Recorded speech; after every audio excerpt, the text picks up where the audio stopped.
Vous avez bien fermé la porte. Ouais. Voilà. Vous êtes au courant qu'il y a des rumeurs, hein et les gars du GMM, nos prisonniers, là. Il y en a qui essayent de s'évader. Hein. Exactement. On a même vu un chat, tiens. Oui. Non, Non, vous inquiétez pas, j'ai bien verrouillé à double tour. La porte, elle est bien fermée. Voilà, fermée. Ouais. Ou ouverte, éventuellement, mais l'un ou l'autre. L'un ou l'autre, pas les deux. Bah oui, non, c'est sûr. Oui, soit l'un, soit l'autre. C'est le tiers exclu, ça. Hein. Ah bon? Bah oui, tiers exclu. Le tiers exclu, ça dit que si une phrase n'est pas fausse, alors elle est vraie. Oui. Ou alors, si une phrase n'est pas vraie, alors elle est fausse. C'est-à-dire une phrase, elle est soit vraie, soit fausse. Voilà, le La tiers porte, exclu. elle est ouverte ou elle est fermée. Alors, Mais pour toute tierce possibilité est exclue. Ah bah voilà, C'est oui, le pas tiers de exclu. troisième solution, Non, quoi. bah non, voilà, c'est C'est ça. ça. Le nombre, il est égal à 4, ou alors il n'est pas égal à 4. Ah bah oui, hein, là, c'est soit l'un, soit l'autre. Voilà, c'est ça. Ça permet de faire les démonstrations par l'absurde, hein, le tiers exclu. Qu'est-ce que c'est ça? Mais ça, c'est pour montrer... par exemple, les inverses. Vous voyez ce que c'est, l'inverse de 3/4? Ça doit être 4 tiers. Oui. L'inverse de 3, c'est 1 tiers. L'inverse de pi, c'est 1 sur pi. Bon. Mais quand vous multipliez entre eux un nombre et son inverse, ben, ça fait toujours 1. Ah ouais? Ah oui, par exemple, 3/4 fois 4 tiers. Ça fait 12 douzièmes. Hein? Oui, bah ça fait 1. Ça fait 1. Ça fait 1, oui, d'accord, ça c'est Alors là, l'inverse. par exemple, on peut démontrer par l'absurde que 0 n'a pas d'inverse. Hein. Ah. Alors, on supposons- imagine qu'il a un inverse. On suppose qu'il a un inverse, 0. Alors on l'appellerait x par exemple. X, voilà. X fois 0 Voilà. serait égal à 1. Voilà, c'est ça. On suppose ça. Voilà, vous Puis avez un genre, x fois 0 égale 1, c'est une c'est une hypothèse. une équation. C'est une équation. X une fois hypothèse. 0 égale 1. On suppose. Bon. Alors- Alors 0, c'est pareil que 0 plus 0. Oui. Oui. Donc vous avez x fois 0 plus 0 qui est égal à 1. Oui, Bon. oui. Alors si on développe, ça fait x fois 0 plus x fois 0 égale 1. Et comme on a supposé qu'x fois 0 ça faisait 1, Oui. bah x fois 0 ça fait 1, Hein? plus x fois 0 ça fait encore 1, Oui. et serait égal à 1, donc Oui. 1 plus 1 égale 1. Oui. Donc 2 égale 1. Voilà, 2 égale 1. Ah non. Eh C'est non. absurde. Voilà. Donc ça marche pas. Bah oui, bah donc 0 N'a pas d'inverse. pas d'inverse. Ah Voilà, ça ouais. a démontré. Tiens, Par exclu. l'absurde, Bah par oui, l'absurde. parce qu'on a utilisé que soit il en a un inverse, soit il n'en a pas. Voilà, Il y en a pas, c'est il y en a ça. pas. Non, le tiers exclu, il parle... Par exemple, les rationnels, vous voyez ce que c'est? Les gens rationnels. Des têtes bien carrées, là. Non, les nombres rationnels. Ah non. Mais c'est les nombres qui peuvent se mettre sous la forme d'une fraction d'entier. Vous voyez, Ah oui. 3/4, par exemple. 5 septièmes. 5 septièmes. D'accord. Ouais. Bon, et ben, les rationnels, c'est des nombres, on l'a montré, hein, ils ont une période dans leur virgule. Après la Forcément. virgule. Ouais. Après la virgule. Un tiers, c'est 0,3333. C'est ça la période? Ouais, c'est ça. Bah oui, ça recommence toujours pareil. À l'infini. Ouais. D'accord. Mais 4 demi. Et ben 4 demi, ça fait 2. Bah.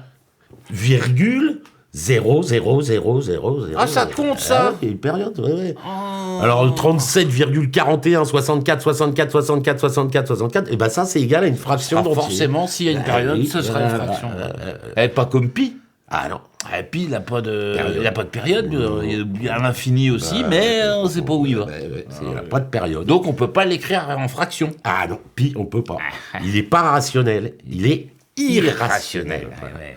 Racine de 2 aussi, il est Oui, irrationnel. j'ai entendu dire celui-là. Il n'a pas de période dans cette période, donc il ne peut pas se mettre sous la forme d'une fraction. Non. Non, il peut pas. Alors après, vous posez une question, par exemple, pour utiliser le tiers exclu. Est-ce qu'il existe un irrationnel puissance un irrationnel qui donnerait un rationnel? Question. Bon. Alors, qu'est-ce qu'on fait? On prend racine de 2 puissance racine de 2, par exemple. Oula, ça existe ça? Ben oui, on peut faire un nombre faire puissance avec une puissance avec des virgules. 5 puissance 3,4. Oui. Ben oui, ça c'est égal à 5 fois 5 fois 5 fois... On multiplie 5 par lui-même 3,4 fois. C'est pas très clair. Hein. Non, mais ça existe en maths, on peut le faire. Admettons. Bon, alors, vous prenez racine de 2 puissance racine de 2. Bon. Comme racine de 2 est irrationnel, Les deux. les deux, racine de 2 puissance racine de 2, ou bien c'est rationnel. Dans ce cas-là, c'est bon. C'est bon, c'est fini. On s'est prouvé que ça existe. Dans ce cas-là, c'est qu'il y a deux irrationnels qui donnent un rationnel. Voilà. Soit racine de 2 puissance racine de 2 est irrationnel. Ouais. Alors dans ces cas-là, vous prenez racine de 2 puissance racine de 2, puissance racine de 2, qui est irrationnel aussi. Oui, du coup, ça fera encore un irrationnel fois un irrationnel. Puissance un irrationnel. Puissance un mais alors, irrationnel. mais avec la règle des puissances, racine de 2 puissance racine de 2, puissance racine de 2, c'est égal à racine de 2 puissance racine de 2 fois racine de 2. Racine de 2 fois racine de 2, ça fait 2. Ça fait 2. Donc ça fait racine de 2 puissance 2. Eh ben, ça fait encore 2. Ça fait 2. Donc ça, c'est rationnel. Ça, c'est rationnel. Donc, il existe bien 2 irrationnels à la puissance l'un de l'autre qui donnent un rationnel. Bon, on ne sait pas si c'est comme ça ou comme ça, quoi. On ne sait pas. Non, par contre, on ne sait pas. On ne sait pas lesquels. C'est soit c'est racine de 2 puissance racine de 2, soit c'est racine de 2 puissance racine de 2 puissance racine de 2. On ne sait pas. Mais on sait que ça existe. La porte, elle est ouverte ou fermée. Alors, il y en a des intuitionnistes, là. Ils n'aiment pas le tiers exclu. Ils n'aiment pas qu'on exclue un tiers. Ils n'aiment pas. Oh ouais.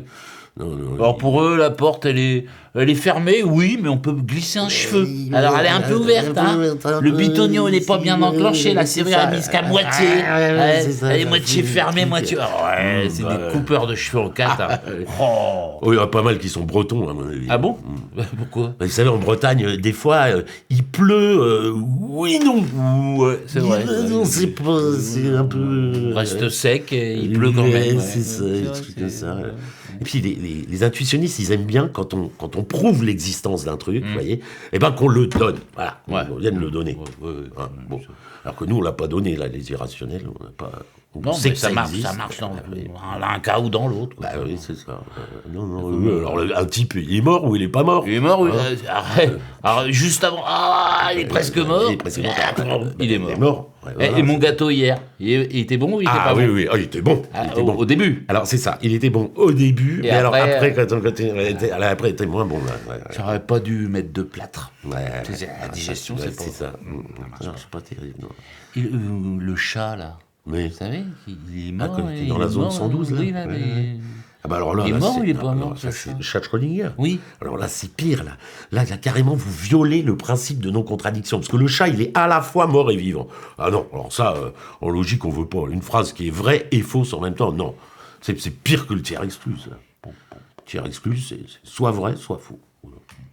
C'est la peine de réfléchir. Ok, hop. Ça nous fera du bien avec le cerveau. C'est de réfléchir.